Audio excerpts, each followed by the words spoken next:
Et le quatrième point, comment surmonter l'insécurité? Nous voyons, c'est développer tes compétences. Développer tes compétences. En tant qu'enfant de Dieu. Dieu a déposé des dons et des talents en vous. À chacun de nous, Dieu a mis quelque chose. Paf, il a déposé.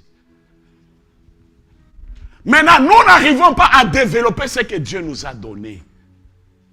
Il y a des compétences que Dieu a données. Il t'appelle, peut-être tu seras comptable, tu seras ceci. Mais quand tu fais le travail de comptabilité, comment tu le fais?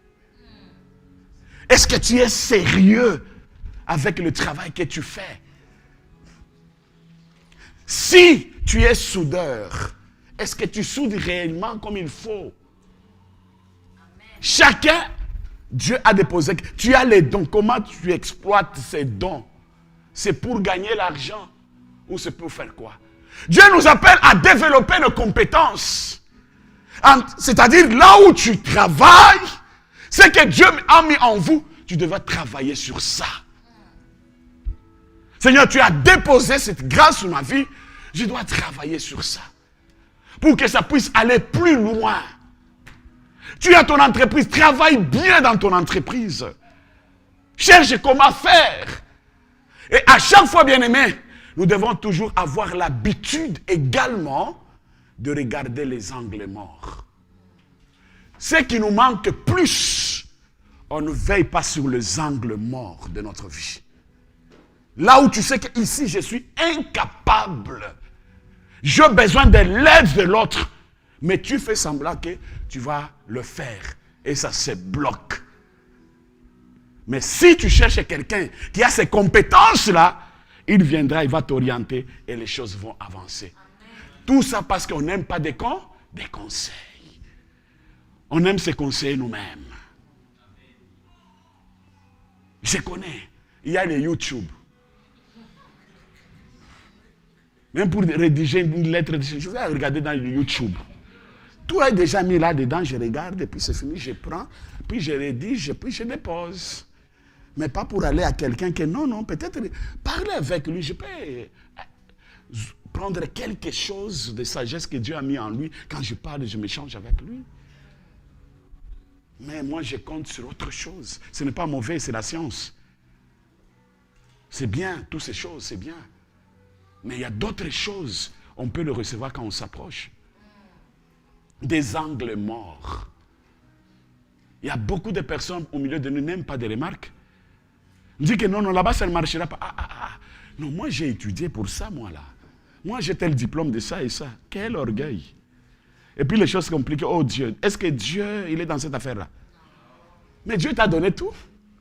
Tout est entre tes mains. Il t'a donné tout. J'ai dit tout. Ajoutez comme vous voulez. Maintenant, Dieu te regarde. Comment tu vas développer ces choses-là? Mais s'il y a des angles morts tout autour de toi, tu ne prends pas soin de ces angles morts-là. Là où il y a des erreurs de la vie. Quelqu'un il s'approche de toi et dit, regarde-toi ceci. Aïe. Tu le gardes dans ton cœur. Pourquoi il m'a fait de telles remarques? Même tu peux lui montrer les dents, mais dans ton cœur, la haine. Et tu vas entrer dans le repos comment? Pose-toi toi-même dans ton cœur. Regarde ton cœur. Tu vas entrer dans le repos comment? Tu vas surmonter l'insécurité comment? Parce que là, tu n'aimes pas des angles morts. Chacun de nous a des angles morts. Personne ne peut s'échapper aux angles morts. Quand on parle des angles morts, nos faiblesses, des choses cachées que les gens... Vous voyez quand nous sommes en train de rouler, à chaque fois, surtout ici en Amérique du Nord, il faut toujours tourner la tête pour regarder les angles morts. Est-ce qu'il y a d'autres véhicules qui arrivent? Mais si vous ne tournez pas la tête, c'est comme ça beaucoup de gens se croisent. Et même, piouf, ça s'arrête. Oh, les sorciers. Les sorciers souffrent. Ce n'est pas le problème des sorciers. Examine-toi. Reste un peu calme et tu regardes. Ah, mais ici, vraiment, c'est moi-même qui est à la source de cette malédiction. Je suis à la source de tel blocage. Je suis à la source de ça. Et quand on te parle, merci Jésus. Parce que tu m'as aimé, tu m'as parlé. J'ai discuté avec quelques jeunes hier. J'ai parlé avec eux. Moi, rien ne me gêne tel que vous me voyez là. Je suis prêt à faire tout pour le nom de Jésus. Même balayer dans ta maison, tu m'invites, je viendrai balayer. Tel que vous me voyez là. Rien, c'est-à-dire rien, parce que je le fais et je continue à le faire jusqu'à présent pour le salut des âmes. Pour gagner juste une âme, ça peut te prendre 1 année ou 2 ans, mais je fais ce travail-là sans qu'ils le sachent que je suis pasteur. Et je n'aime pas, ce sont des titres. D'ailleurs, le nom de pasteur aujourd'hui, c'est pasteur escroc, pasteur ceci. C'est mieux qu'on nous appelle frère. C'est bien. Parce que même si tu passes, même si tu es comment, c'est un escroc là. La manière qu'il s'habille là, c'est nos dîmes et nos offrandes. La voiture là, les escrocs, c'est comme ça on nous appelle. On doit dire la vérité, non? Oui. C'est pourquoi il faut prier pour nous, mais il y a aussi les vrais, non? Ce n'est pas tout le monde qui sont de faux, hein? Il y a aussi les... Ils sont là. Regardons nos angles morts, qui fait qu'aujourd'hui tu te retrouves en insécurité. Tu n'arrives pas à développer tout ce que Dieu t'a donné, des compétences qui sont en vous. Tu n'arrives pas à avancer, tu n'arrives pas à aller plus loin. Regardez, les angles morts de ta vie, c'est quoi? C'est bien, mon frère, d'entrer dans le repos. Si c'est la colère, si c'est la haine, si c'est l'hypocrisie, si c'est la méchanceté, je ne sais pas quoi, continuer la liste, c'est tellement long. Ajoutez comme vous voulez. Mais dis, Seigneur, ça c'est mes angles morts. J'ai besoin de ton aide. Si tu es paresseux, même pour servir Dieu, entrez dans les départements, mon frère, ma soeur. Si la mort te surprend aujourd'hui, nous sommes tellement fragiles. Tellement fragiles. Si la mort te surprend aujourd'hui, là, regarde-toi un peu. Regarde. Servez le Seigneur. Il y a le département. Gagnez les âmes. À l'université, là où vous êtes. Il y a les départements d'évangélisation qui sont là. Allez vous adhérer. Les jeunes. Adhérez-vous. Et Dieu ne manquera pas à vous bénir. Vous voulez connaître comment je gagne des âmes? Viens, associe-toi à moi. Mais tu vas aller travailler avec moi parce qu'il y a quelques jeunes qui sont là, ils ont déjà travaillé avec moi. Ils voient comment nous balayons, comment nous nettoyons des toilettes pour gagner une âme. Ils sont là. Je les invite et puis ils viennent travailler. Je dis, Seigneur, bénis ces jeunes ici. Bénis ces jeunes ici. Mais la personne ne peut pas connaître que moi je suis pasteur, jamais. Et je ne le dirai jamais. Je n'ai pas besoin de ça. Moi, mon souci, que son âme soit sauvée. Et dès que son âme est sauvée, je dis, Seigneur, merci, je fais ma tâche. Et je suis en paix. Alors, mon frère, ma soeur, développons ce que Dieu a mis en vous. Tu as donné les dons pour évangéliser. Fais l'évangélisation. Tu as tes collègues à l'université qui sont là, qui ne connaissent pas Christ. Fais le travail pour eux. Par tes actes que tu vas poser, ça va les attirer vers le Seigneur. Au travail, partout là où vous vous retrouvez, bien-aimés, témoignons de Jésus. Montréal, c'est vous et moi que nous allons relever le défi. Dieu nous fera grâce, ça je le crois, dans cette vie de Montréal. Mais c'est vous. Vous allez faire ce travail, le pasteur ne peut pas tout faire. C'est vous. Parmi vous, il y a des pasteurs, parmi vous, il y a les apôtres, parmi vous, il y a les anciens, il y a le diacre, parmi vous. Mais démarquez-vous. L'église n'est qu'au début. C'est une jeune église. En présentiel, 1 année et 8 mois. En ligne, à peu près 3 ans. C'est pourquoi d'ici là, nous allons fêter aussi notre anniversaire. Amen. Où on va inviter plusieurs hommes de Dieu à venir. Il faut vous préparer pour ça. Hein? Amen. Amen. Développons ce que Dieu a mis en nous. Il y a des choses que Dieu a déposées en nous. nous devons les développer. Surtout, regarder des angles morts de notre vie qui empêchent de ne pas entrer dans le repos. Si nous voulons être en sécurité, regardez.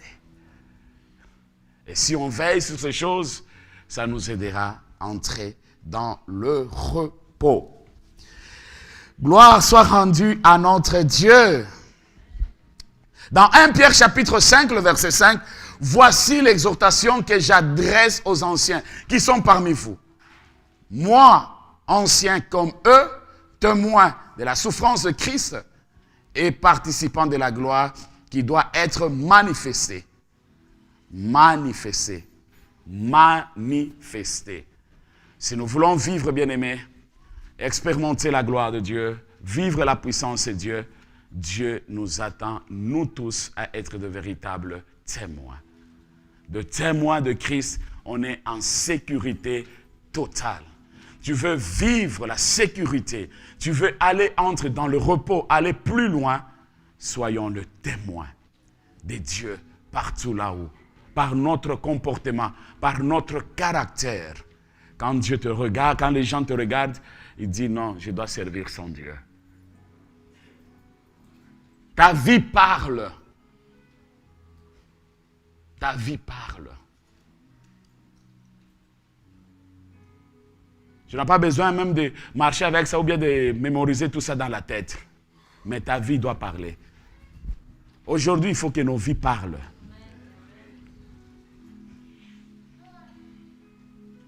Est-ce qu'on peut acclamer pour le roi des rois?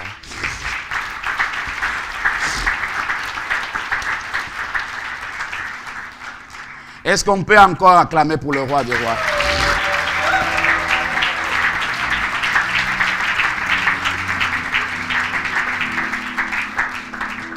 Jésus, il n'a pas eu le temps de se reposer. Son temps, c'était le temps de signes, de prodiges et de miracles. Partout là où il passait, il guérissait le malade, le mort était ressuscité et les aveugles voyant et les sourds entendaient. Jésus, il est le Dieu Tout-Puissant, il est votre antidote de ta vie. Ce matin, je ne sais pas quel est le problème que tu as, mais Jésus, il veut libérer sa puissance afin que le miracle s'opère dans ta vie. Tout ce qui se présente comme situation compliquée, maintenant je donne l'ordre par le pouvoir de la puissance du Saint-Esprit de libérer ta vie au nom de Jésus-Christ. Et je proclame que tout ce qui est la malédiction, le blocage de ta vie tombe au nom de Jésus-Christ. Car Jésus a porté la malédiction à la croix. À la croix, il s'est fait pauvre pour que moi et vous, que nous soyons riches. Et je proclame la richesse d'en haut sur votre vie. J'ai dit que je déclare la richesse de Dieu sur ta vie. Dans tous les domaines de ta vie qui te donne cette richesse. Et que cette richesse, la première des choses, c'est le royaume de Dieu. Car le royaume de Dieu, c'est ça la richesse qui nous distingue dans tous les domaines de notre vie. Et que le reste que tu as besoin, que le Seigneur t'accorde. L'onction financière qu'il t'accorde. La guérison qu'il t'accorde. La délivrance qu'il t'accorde. Là où les portes étaient fermées, que les portes s'ouvrent. Là où il y avait les dossiers fermés, que la solution vient sur ces dossiers au nom de Jésus-Christ.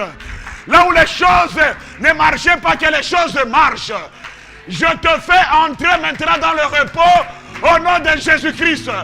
Dans ton mariage, entre dans le repos. Pour tes enfants, entre dans le repos.